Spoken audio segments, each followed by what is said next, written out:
Hey, it's Matt Moscona. You found it. It's AFR Saints, your home for daily content on your favorite team, the New Orleans Saints. Please subscribe, smash the like button, hit the bell so you're notified whenever we post a new video. And our content this football season is presented by BetUS. Score a 150% bonus on your first deposit and a 125% bonus on your next two deposits up to $2,000 when you use the promo code YouTube150. Enjoy the video. Who dat? Sean, how are you? Doing good, Matt. How are you?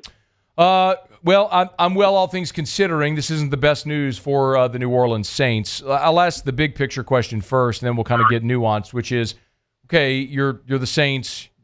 For all intents and purposes, Sean, your season might be on the line this weekend with Tampa coming into the Dome. It's a short week, and now you're going to be without Derek Carr. Reaction to just the situation for New Orleans?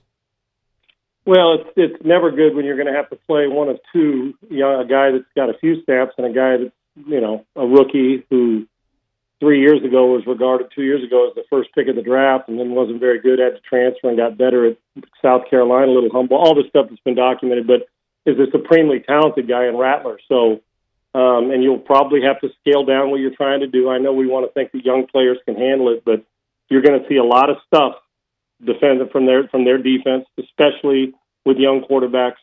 They didn't make a whole lot of big plays in the game last night. Carr's been really accurate and efficient, if nothing else, and you lose a fiery leader and, the guy that makes your offense go, and they're going to have to run the ball and lean on it. It almost makes you, I don't want this to sound wrong, it feels like they're trying to force you to be one-dimensional because, getting in and out of audible checks. And I would imagine you'd go into a game as the offense, if you're, Kubiak's focus on, can we get the running game going? Can we mix in some play action and limit what he's got to do, whoever that is, whether it's Haener or whether it is Spencer Rattler, that limit what they got to do so they can go through their reads without having a whole bunch of stuff on their shoulders. I'm just telling you, Matty, even listen to C.J. Stroud talk after last year to this year, the things, he even said, he goes, you really just kind of react. You really don't know what's going on or why you're doing a lot of things you're doing as a rookie. And you saw how successful he was.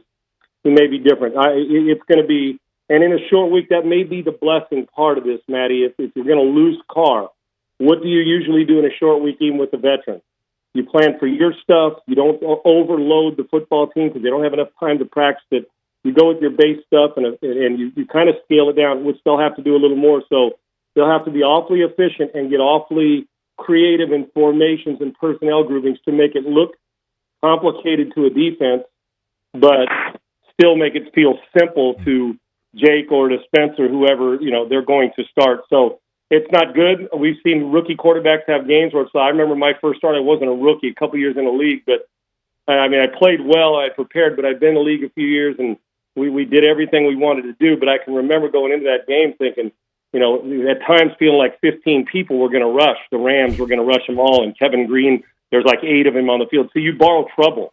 You start to create, you start to chase ghosts that aren't there as a young guy. So to settle in, get them some early completions. But it'll be a tough task because I assure you that their defense will do everything they can. They'll try to create confusion more than anything else, and that could be a problem for a young quarterback because they're trying to prove they can play, but also you don't want to scale it down too much if you're their offense, the Saints, because you still got to win a game. You can't just line up and run it 45 times or you're in trouble. You'll be in long yardage the whole time. So, everybody else going to have to assist, and you're going to have to keep a quarterback upright. What you do get, though, is better, some scrambling ability that gives you a chance to maybe get on the edge a little bit more, maybe. But tough task and a tall task against a veteran defense. We'll get right back to the video, but want to take an opportunity to remind you about our friends at BetUS. Great partners here on AFR Saints all football season. If you're going to sports bet like I do, use BetUS. The interface is so easy. We'll show it to you in a second, but here's the incentive to do it. A 150% bonus on your first deposit, 125% bonus on your next two deposits, up to $2,000.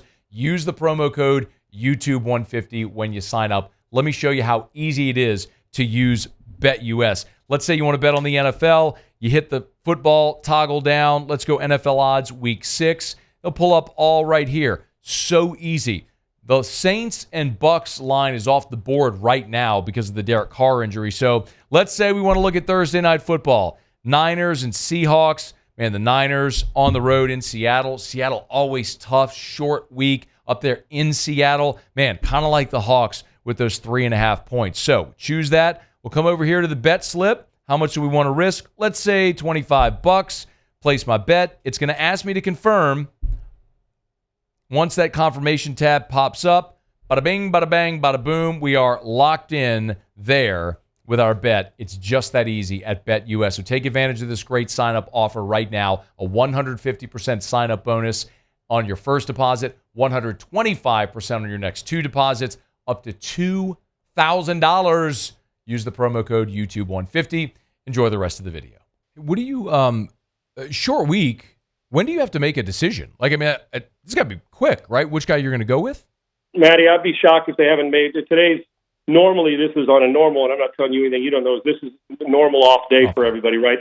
And those decisions are made tomorrow. I mean, they're back in the full, it has to be tomorrow. I don't think, now they may not tell everybody because but who are you trying to fool? I mean, you got two, it's not like the starter, like if Rodgers and a backup or C.J. Stroud and Davis Mills, you're like, well, we're not going to let them know that our starter's going to be able to play, so they'll prepare for the backup, or they got to deal with both. This is you're dealing with 2 young quarterbacks. Carr's not going to play. So if you're Tampa, you're already devising your plan, and it doesn't matter. You're devising your plan to create confusion. So I'm not going to guarantee it, but I'm assuming as we sit here now in that building, they know who's starting. Okay. And you've got to get that guy the majority. So within 10 snaps of practice, you'll know tomorrow. I mean, you're going to have to get a guy ready. But those quarterbacks, my guess is they already know who's starting. Or if not, it'll be first thing in the morning. I know we don't get to go to, neither do you every snap of practice, but based on just whatever information you have available about the two, what do you think they should do, Sean, Haener or Rattler? I thought Haener did a great job. I mean, the question is, and Matty, I'm not trying to sidestep this, because when we're not at practice or in the meetings, see, that to me is so underrated when we talk about the quarterback we're going to. For instance, think about Malik Willis when he was in Tennessee. It was second or third round pick, I guess. And he was not mentally ready to go. They threw him in there, and because when you're not mentally ready physically, you just can't, you cannot play. I'm just telling you, any of us have been through it. When you're overloaded mentally and you're like, you can't even, snap count and audibles and, formations and which way they're coming. It's not only consuming, it's maddening for yourself, because you're overthinking everything. So it's the mental part and getting ready for it that matters for me. So I don't know, in the meeting room, obviously, who they feel has got a grasp of it better. And I think that's going to tell you an idea of if they feel even, then you go with the guy who's got more upside. Who's going to give you the best chance to win? I think, Haener's a college player, he had some wonderful seasons, and he's a tough competitor. Rattler, I think the temptation of Rattler, because like I said, when he was in Oklahoma before it went flat, he lost his job to Caleb Williams. The dude was the first pick of the draft all off season. Mm-hmm. And then, a lot of people are arrogant and didn't prepare right. And then I think a little humble pie, hit him at South Carolina, and he played better. My gut would tell me that you'll start Rattler, not only for fan base interest, because the guy, he may have been underdrafted if he lives up to the potential he had coming out of high school and then going to college when he was the first round, the guy who was supposed to be the top pick in the draft. So that would be my gut feeling. They got to know in those meetings that they say, okay, who do we trust more to keep us out of, not just get us into good plays, but Matty, who gives us out of bad plays? Who gives us the best chance? I know it seems generic answer, but until you sit in there and watch them and how they're handling the huddle, and players know.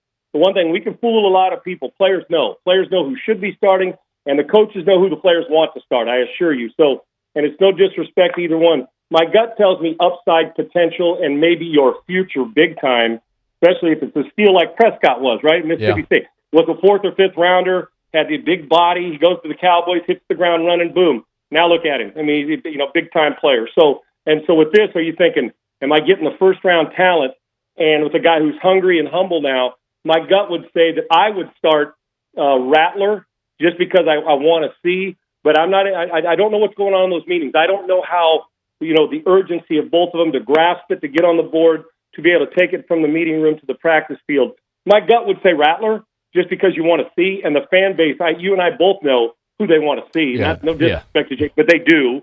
And so if you're going with that one, just on a little momentum for that. And if he catches fire, a lot of times, like I said in my first start, you get going and you're so naive to it, you actually play good football because then you're just reacting and throwing to the open guy. But it's the confusion. I'm not worried about either one of them making a throw when a guy's open. It's staying out of bad plays. And when you're mentally not on top of it, it's because you're young, it's the bad plays that kill you. It's not your inability or your ability to make good plays. It's the stuff that puts your team in a bind where you don't see the check down and you try to force the ball and it's picked off. You give a team the short field. And that'll be the challenge they face in making a decision. If I was a betting man, I'd say that Rattler's going to get the start. Thanks so much for watching the video. Do us a favor, subscribe to the channel, smash that like button, hit the bell so you're notified when we post a new video. And remember to support BetUS, where right now you can get a 150% bonus on your first deposit and a 125% bonus on your next 2 deposits up to $2,000. Be sure to use that promo code YouTube150.